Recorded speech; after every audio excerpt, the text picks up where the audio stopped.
Opposition leader Sindh assembly علی خورشیدی نے budget پر سندھ حکومت کو آڑے ہاتھوں لے لیا۔ اجلاس سے خطاب میں سوال اٹھایا کہ اگر یہ کامیاب بجٹ ہے تو ناکام بجٹ کیا ہوتا ہوگا۔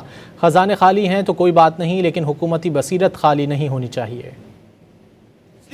یہ بجٹ معیشت کو نہیں، سندھ کی عوام کے اعتماد کو خسارے میں لے جا رہا ہے، ایسا ہمیں شائبہ ہوا۔ جناب اسپیکر، خزانے خالی ہیں، مسائل ہیں، فائنینشیل کنسٹرینٹ ہیں، ان سب چیزوں سے میرے ذاتی رائے یہ ہے کہ ایسا فرق نہیں پڑتا۔ خزانے خالی ہیں، کوئی بات نہیں یار، حکومتی بصیرت خالی نہیں ہونی چاہیے، یہ امپورٹنٹ ہے۔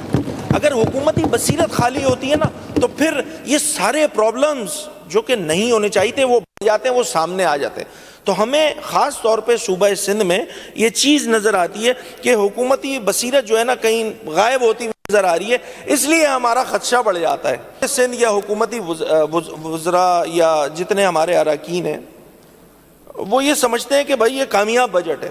اگر اس بجٹ کو یہ کامیاب بجٹ سمجھتے ہیں تو مجھے نہیں پتہ ناکام یا خراب بجٹ کی تعریف کیا ہوگی ان کے پاس۔